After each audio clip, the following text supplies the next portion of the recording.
Welcome to the RE Podcast, the first dedicated RE podcast for students and teachers. My name is Louisa Jane Smith, and this is the RE Podcast, the podcast for those of you who think RE is boring, which it is, and I'll prove it to you. I'm here with Sohail Ahmed, a cultural Muslim, anti-radical Muslim, anti-far right, former jihadi Islamist, and Cambridge graduate. Welcome to the RE Podcast, Sohail. Hi. Just to correct you, I'm not a Cambridge graduate. I'm a student, so I might fail yet. So hopefully that doesn't happen. I see. You have it. And what are you studying so far? I'm doing biology and mathematics, so I'm doing a modular degree. I'm doing some biology with the Open University, and I'm doing some biology with Cambridge and some mathematics here and there. And I'm going to bung it all together for a full degree. Oh, my goodness me. You sound very, very, very clever. Hardly. Beyond me. Oh, good luck with that. And you're actually here just to talk about extremism from experiences you've had in the past within that. So thank you so much for agreeing to be on here. But can we just start by telling me a little bit about who you are today? Well, as I guess I introduced myself a little, I'd say I'm first and foremost a scientist and a mathematician. I'd like to think of myself as someone who's logical, reasonable, rational, not too emotional when it comes to dealing with facts and figures. And I'm an activist and a researcher. I deal with kind of extremism, especially in the Muslim community. I'm interested in Islam very, very much as a cultural Muslim, and I'm interested in religion generally. And I hope I'm someone who's loving and caring, a good boyfriend. So. Oh, fantastic. You mentioned there that you're a cultural Muslim. Let's go back into your past. Was there a point at which you were a religious Muslim and practiced that faith? And what was your childhood like? Yeah, absolutely. Reminds me of something one of my friends said when I stopped believing, I guess, and became an atheist, which was, how did you leave? Out of all of us, you believed the most. Now, as a kid, kind of going to my childhood now, as a child, I guess my first few years, like up to the age of 5, 6, quite normal. My parents were quite your bog standard kind of Muslims, and they weren't extreme or anything. But when I turned 6, I would call it almost a conversion, because it was almost a different religion altogether. I'll go with conversion. They converted to this form of Islam that was very extreme and austere. And from then on, music was banned, and I was taught to hate non-Muslims, and being taught about violent jihad, and a lot of other kind of things that I think most people would say that's a bit messed up. But I was inculcated in this way of thinking, the whole in-group, out-group way of thinking, to hate the other, to defend your group, that group being Muslims who were like me. In fact, it was so extreme, the upbringing, that I didn't believe most Muslims themselves to even be Muslim, because most Muslims would, according to my parents and to my beliefs then, would have been considered outside the fold of Islam because they weren't quote-unquote proper Muslims. So I guess that was my childhood, but in terms of more personally, there was a lot of abuse at home. Along with the kind of the spiritual abuse and the controlling environment came a very kind of physically abusive environment and a very kind of controlling environment emotionally. So I went through a lot of that as a kid. Thankfully, I'm kind of mostly over it now. But those two things kind of went hand in hand. Thank you so much for your honesty there. And it's obviously a really difficult thing to talk about, and you're doing it so well. So do you think that your parents and your upbringing then was the catalyst, was the cause of you joining an extremist group? Or do you think there were other catalysts as well? In fact, I'd say it's probably... There may have been another catalyst, but I'll deal with those two things first, the abuse and the upbringing. Overwhelmingly, abuse and upbringing. And if I were to say out of those two which one's more important, I'd say it was the upbringing and the ideology that I was kind of brought up with. Because not only did I believe that one day the Muslims will rise up and fight jihad against the non-Muslims, that the whole chopping off people's heads and whatnot, along with that came this very isolating experience, being isolated in terms of others not sharing my beliefs, isolated in terms of believing that I was in enemy territory, so to speak, that everyone's out to get me. And I was fed a lot of conspiracy theories as well, believe it or not, because I guess if your worldview is so extreme, you have to somehow reconcile it with reality. Yeah. And the only way to do that is by fabricating a whole new version of reality that fits your preconceived ideas. Yeah. And I think the other thing is self-hate. Now, I didn't know it as a kid, but I figured it out as a teenager, but I'm also gay. And for me, growing up as a very extreme religious Muslim who was actually gay and no one in the world knew about it, that generated a lot of self-hatred. Yeah. And I was very uncertain about things. I didn't know what to do with that. I hated myself. I wanted to atone for my sins. I prayed all the time to kind of, cure myself. You know what I mean, Yeah. quote unquote, cure myself. And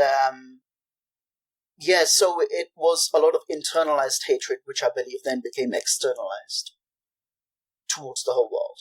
And also the fact that I was then trying to find a way to fix things, and the fix that I found was to die as a martyr. So I think all of those things came together. Yeah. I mean, it's interesting, isn't it? That sense of atonement for what you were told was a sin, the fact that you felt like you didn't belong, that you were sort of a stranger, that you were at odds with the rest of the world, and being made to feel that you weren't worthy. All of those things fed into you then joining an extremist group. Can you tell me a little bit about the group itself? What made you join that particular one? What their sort of purpose or goal or mission statement was? Believe it or not, it actually wasn't a group per se. I mean, I did have a group of individuals that I hung around and who shared the same beliefs as me. As myself, rather. It was the Islamic society at my college, so sixth form, was quite extreme. And it was formed of people who had the same worldview as I did, or as I had. And it was so extreme, in fact, that I remember one of the teachers kind of slyly saying to me, "Oh, be careful," thinking that I wasn't extreme because I was a high-achieving student, and they assumed, oh, intelligent kid, he's probably not extreme, which is another thing that I can get onto, misconceptions about people who do hold extreme views. But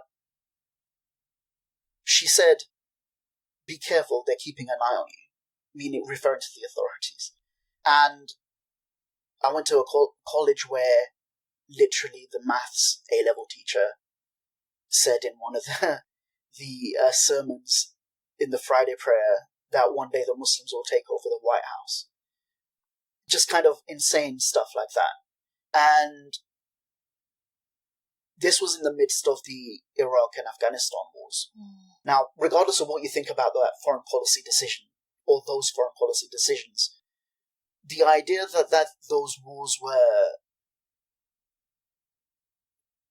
a war against Islam, that it was there to exterminate Muslims, that most Muslims will look at that and be like, okay, we disagree with it, but we're not going to make it seem like something it's not, because it's bad enough as it is already. Yeah. But that's how it was presented in the mosques I attended. All the kind of foreign-born imams that were preaching were saying, this is the war we've been talking about. Kind of going back to my childhood, I was taught that there's this never-ending war between Muslims and non-Muslims. And suddenly, everything I'd been taught was being proven correct in my mind then. And that kind of was like almost in my own mind a call to arms. It was like, wow, this is all true. Yeah. I have to do something to right this wrong, to protect my faith and fight God's war. So that's the kind of environment in which I grew up in, and essentially if I would have done something, which thank God I didn't, right? I know ironic saying that as an atheist, but thank God I didn't, right? Yeah. If it was going to have been something, it would have been a lone wolf attack. And just saying this is making me feel really uncomfortable, because this isn't something that I can just talk about. It might seem like I'm really open about it, like I'm really blasé about it, but in reality, I'm not. I have nightmares every other night about what I could have done. Yeah. I sometimes cry myself to sleep thinking about what I could have done. And I always wonder, what kind of a person am I? Now, rationally, I know I hope I'm not a bad person. That I know rationally that I was,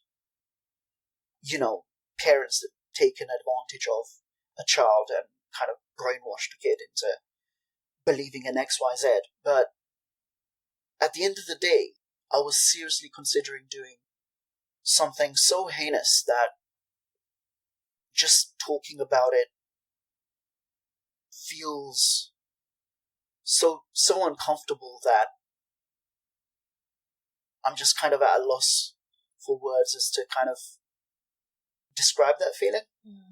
But yeah, I think that would answer that question. Yeah, absolutely. And thank you so much for being so vulnerable. And I think everybody listening is going to feel real empathy with you, because we all have things in our past that we've got to try and reconcile what we did. And then what it feels like for me listening to you is that there was a perfect storm.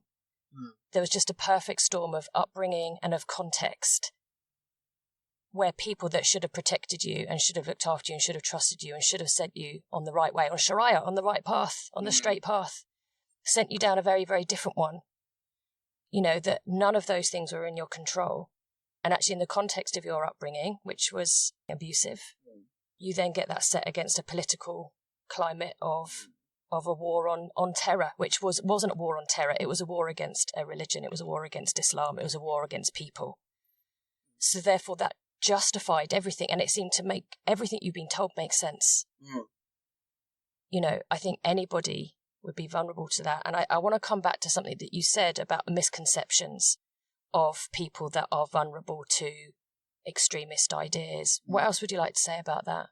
What I'd like to say is the idea that somehow people who are vulnerable to bad ideas are somehow crazy, that they're not, to them in their mind, that they're not being rational. In fact, in their own minds, they are being incredibly rational. And psychologists have studied it, because I read up on this, and in the field of terrorism studies, there's a field that studies it in terms of trying to understand it from a rational standpoint. Not saying that, not justifying it, but rather saying, actually, if they believe X is doing Y rational, and a lot of the times, if you kind of compare their belief system with what they're actually doing, which is incredibly horrific. Some of the horrific things that happen is just, it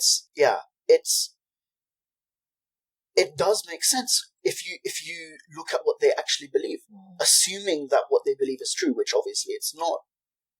And I think the overwhelming majority of Muslims would kind of sing in unison and say, well, that's not true. It does make sense if you really believe in those crazy conspiracy theories. If you really do believe that everyone's out to get Muslims.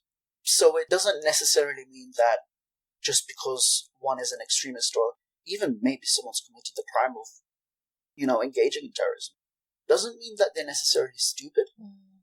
I don't think it necessarily means that they're irrational, nor does it mean that they're crazy. And I think that if we assume that, and let me be frank, what we're dealing with is severe.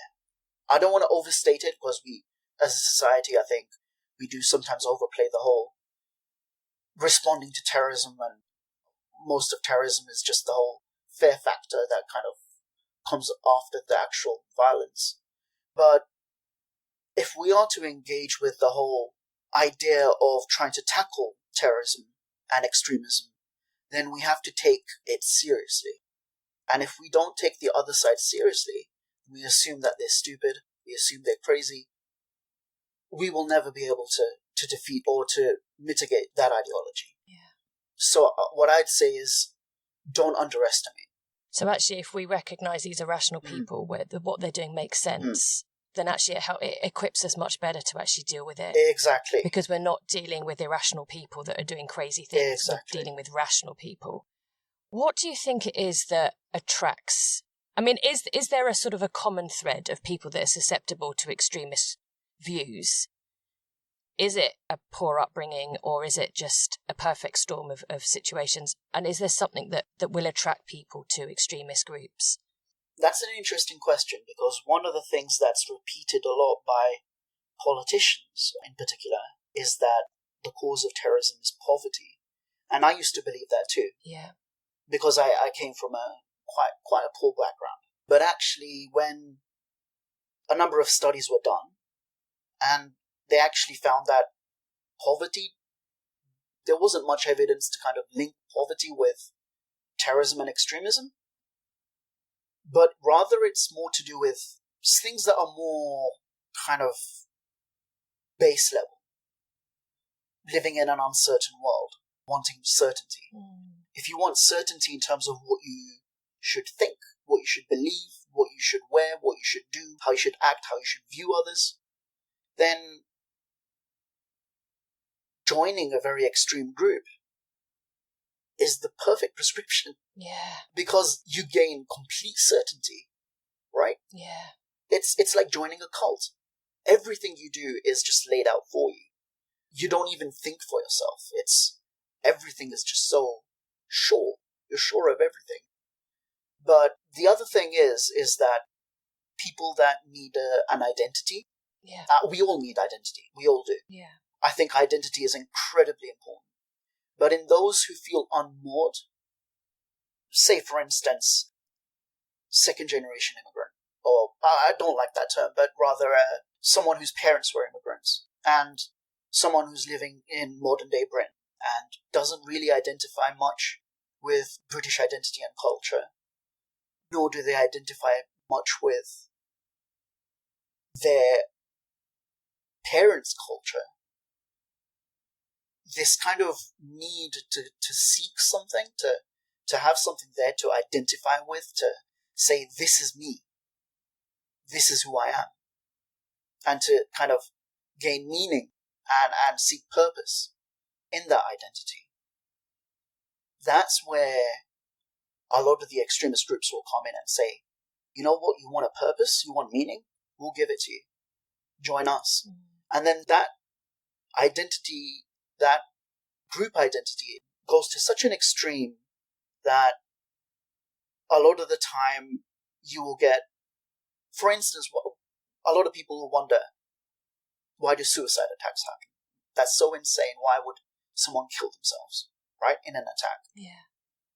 The group identity there, the in-out group dynamics are so strong that the idea of sacrificing oneself for the larger group isn't just something that is looked highly upon, it's something that's actively recruited for. So, in summary, I'd say certainty. It gives a lot of people certainty. In people who are isolated or people who don't identify with kind of in the middle in terms of culture and with immigrant background and British identity and wherever this may be, not just in Britain. And also in terms of people who want meaning in their life, who kind of have a lack of meaning. That's where you kind of get the extremism festering. Yeah. And it's interesting, isn't it? Because this is the human condition. That as humans, we want a sense of belonging. We want a sense of purpose. We want a sense of identity. We want assurance. We want safety. We want to know for certain. And all of us express love by sacrificing. You know, whether you are a soldier or whether you are a parent or whether you are a friend or whether you are a teacher, there is a certain respect for people that sacrifice their lives for others. Absolutely. For instance, I would say that when it comes to Islam generally, and I'm not just talking about extremism now, but generally speaking, Islam, this is one of the things that makes Islam beautiful, in my opinion, I think, is that it imbues you with a strong sense of kinship with other Muslims. Yeah. Other Muslims are seen as brothers and sisters. Yeah. And when I stopped believing and I became an atheist, I realized that atheists had nothing similar. Yeah. You know, it was like there was just an empty gap where there used to be something. And that's where the whole kind of looking back at Islam and thinking, actually, you know what, I don't believe anymore, but can I opt in with the cultural aspects? And I thought, yeah, I can. Yeah. I had exactly the same experience leaving Christianity, which is that ummah, which is, the sense of brotherhood in Islam, that sense of community that I had as a Christian, and also that sense of structure of thinking, that suddenly everything that I built my life upon is taken away. And I was like, I don't actually know what to think or who I am anymore. And rebuilding that is possible outside of religion, but it's certainly the two things that you miss. Something that has struck me is that almost a sense of xenophobia, Islamophobia, anti-immigration feeds into this. And that actually, if there's one thing we could do as human beings is make people feel welcome and make people feel they belong. Because then that just takes away that condition that somebody is trying to find communities somewhere else. Absolutely. When they're not getting it by the country that they're living in. Do you think there's anything else, maybe as educators? I know a lot of people that listen to this podcast are either students or teachers.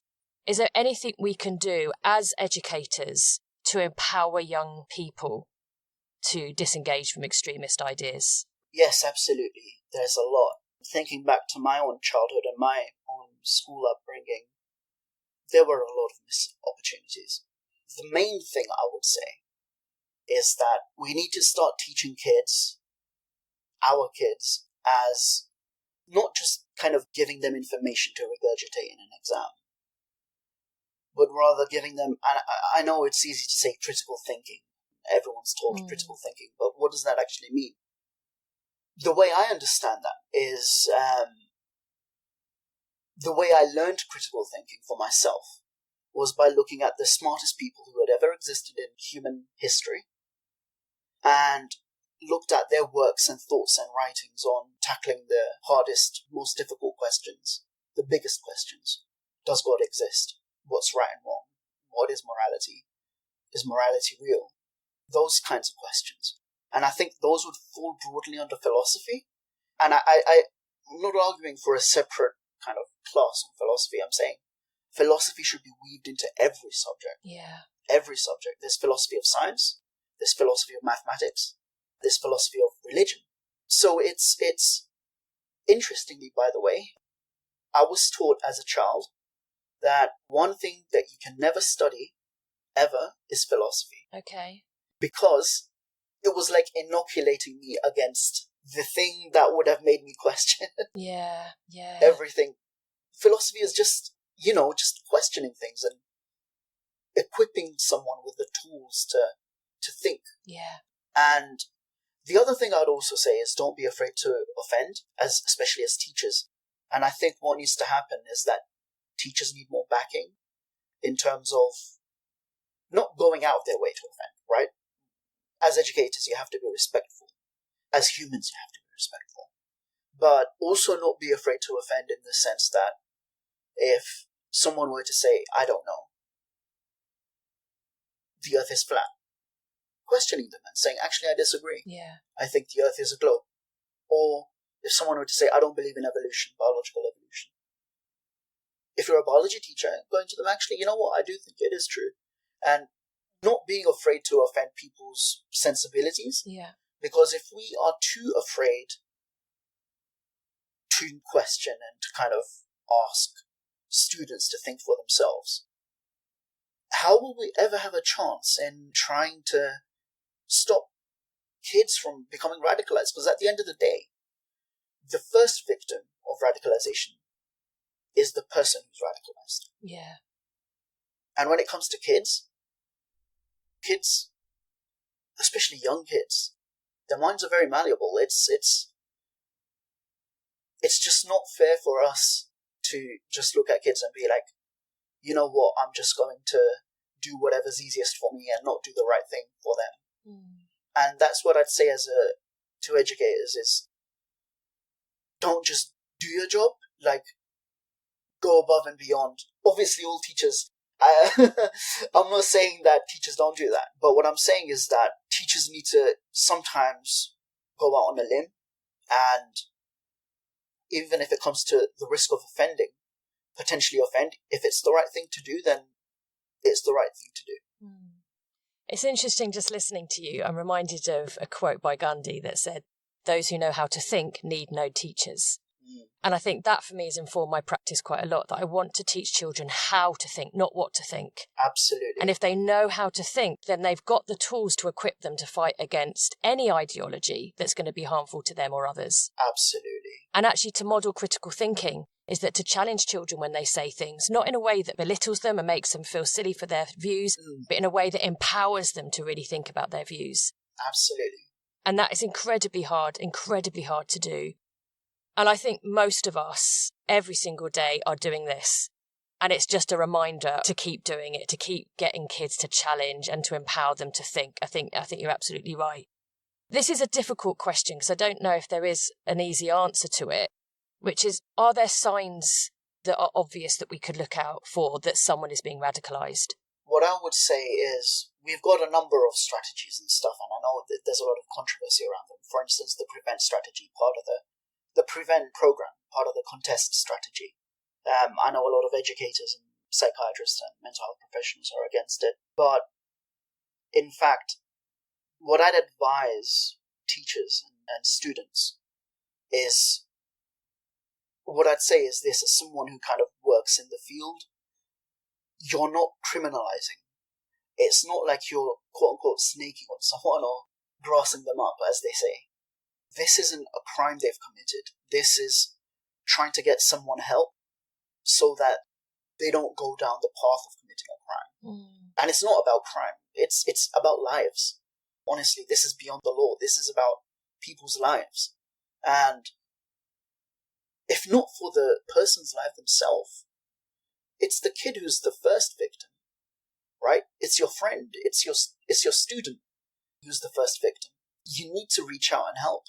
And the other thing I would say, and this kind of links in with the signs you should look out for, is isolation. If someone suddenly withdraws from their friends. Now, a number of things could do that. That could be clinical depression, but it could also be radicalization. And the reason why that is the case is because a lot of radicalizers prey on vulnerable people and then turn them against everyone else so that they have such a strong in-out group identity. Again, it's the group identity again. That they only see value in their group, their cult-like group, and they don't see value in others. And that's where the propensity towards violence comes in. Because once you devalue others, committing violence against them is nothing. And I was taught to devalue others as a kid. Thankfully, my own internal moral compass took over. It was strong enough there, despite all the brainwashing and the trying to get rid of it and iron it out, it was there. And it won out in the end. But it could easily have gone the wrong way. Yeah. And just any sudden change, like any sudden change in friend group, sudden change in suddenly being isolated, that would be the kind of thing I'd be looking out for. Brilliant. That's really helpful. Thank you. Something I want to pick up that you just said was that your own moral compass ended up stepping in and freeing you. Can you just talk a little bit more about that experience of the events leading up to you moving away from extremism? There were a lot of doubts about my belief system. When I say belief system, I don't mean Islam per se, although that did come later. I'm referring to the whole, well, should I believe in taking over the whole world by force? Is that really right? You know, it was doubts like that, and the idea of just killing innocent people just seems wrong. And that's also when I had my political awakening. I became more, I wasn't party political or anything, I still not, but I became interested in politics. And becoming interested in politics allowed me to see that Britain's a lot more complicated than what the extremist imams were telling me in the mosque. That Britain, in fact, is a lot more multicultural, multi-ethnic, multi-religious. That, in fact, MPs in Parliament stand up and talk about the injustices of Muslims against Muslims happening everywhere. That, in fact, I remember one particular moment when an MP stood up, I don't remember who it was, and she talked about what Britain would be doing to help a particular Muslim country go through a particular crisis. And I thought to myself, well, that's not the Britain I was taught about. And kind of becoming engaged in the political process, even if it was just as an observer, allowed me to realize that the world's not black and white, that it actually is made up of shades of grey. But what kind of hit home for me at the end was realizing that biological evolution was real, that it was true, because I was always scientifically minded and I loved science. And, well, when you're extreme in that kind of environment, you also tend to have other kind of views that are, even if we ignore the evolution thing, for instance, conspiracy theories, like, I don't know, Jewish people did 9/11. Insane, something insane like that, right? Yeah. I was taught that as a kid. Yeah. Believe it or not. But you can kind of check the veracity of those claims by looking at the evidence. And once I realized the evidence kind of went against what I was taught, the whole thing just kind of fell. For me, it just crumbled. The walls just kind of crumbled around me. And yeah, that's what led up to me kind of moving away from extremism. That's amazing, absolutely amazing, and very much linked to an episode we did last week on anti-Semitism and just tropes about Judaism that just are not true. I have tattooed on my arm in Tibetan a tattoo that means things happen for a reason. I don't believe in fate. I don't believe there's a power that makes certain things happen in order to teach us.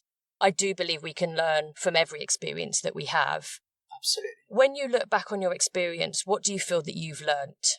The one thing I've learned, apologies for the long-winded answer, but not at all. It was René Descartes who said that I think, therefore I am. Yeah. Right? Everyone knows that quote, but very few people actually know what that actually means. Yeah. Right? It's French philosopher, mathematician. I'm going to link maths with religion now. Wait Absolutely. for it. I'm going to do it. I'm going to do it. It was in the past. I am going to do it right now. So Descartes thought to himself, I mean, God-fearing Christian, as he is, he thought to himself, how do I know things about the world around me? What if my senses are lying to me? And to kind of give the modern example of that, he basically came up with a thought experiment saying, what if there's a crazy evil scientist and your brain's in a jar and a vat and he's just probing it with electrodes? And I'm just imagining talking to you right now. How would you ever know? And he came up with one answer.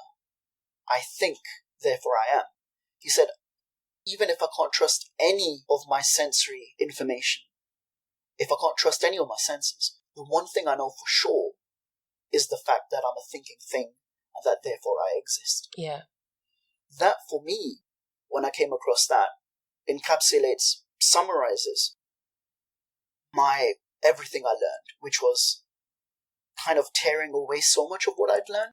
Yeah. And it was the idea of skepticism, because that, for me, is the perfect quote for skepticism. To be skeptical. Yeah. Not to be so skeptical that you become unreasonable, right? But the idea of skepticism and to question everything and to not believe anyone blindly, to always question, but also something else, which is to trust my own mind, not to let other people do my thinking for me. Yeah. And that if something doesn't feel right, then I should at least pay attention to that feeling. Yeah. If my internal moral compass is telling me, actually, you know what, maybe you shouldn't kill that person over there, then maybe you should listen to that internal moral compass. That's what I'd say. Yeah. I mean, it's just such a great quote on so many levels that I know that I exist because I'm thinking, and that's just a purely existential answer, but also that actually we get true freedom and true existence if we know how to think. and that we should trust our gut instincts and that they are reliable and they're trustworthy when the world around us is not. I think that's such a brilliant, brilliant point. Thank you so much. If you could offer your younger self a piece of advice, what would it be? Trust yourself. Trust yourself. That would be the one thing I would say. And I'd say trust yourself, because I'd have to trust my own brain. Sounds a bit weird saying that, but I literally didn't trust my own brain because I was told, actually, your brain's going to think wrong. Don't trust it. Someone else done the thinking for you. Think this way. Yeah. And just think freely. Question, even if it's... I'm sure there's going to be a lot of people who are religious listening to this. And I would say to them, think for yourself, even if it is only to affirm what you already believe. Yeah. So what I'm not saying reject your belief system or to reject your religion or whatever. I'm just asking for you to think for yourself, even if it's only to affirm what you already believe. At least then you'll know that you did think for yourself. And if Descartes could do it, then surely I can as well. Yeah, that's so powerful. Thank you so, so much. If you could, I'm doing a lot of if you could. So if you could wake up tomorrow and one thing would be different in the world, what would you want that one thing to be? Oh God, that's a hard one.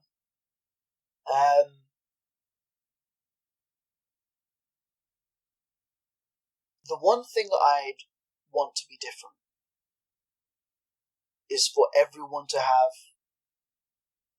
I'm going to use the word qualia, the experience of, for everyone to know what it feels like to be someone else. Oh, yeah. Because we're all isolated in our own consciousness, right? Like we only know how it feels like to be us. None of us know how it feels like to be someone else. But if we could break down that barrier and we could feel what it feels like to be someone else, that's what I wish would be different about the world. Yeah. Because I think that would change so much, and for the better too. Yeah. I feel very emotional actually, because I think that's so right. And that's why I do this podcast, because I want for these 20-30 minutes for someone just to get a sense of someone else's experience and see the world through someone else's eyes, because I think it's so powerful. It's so powerful.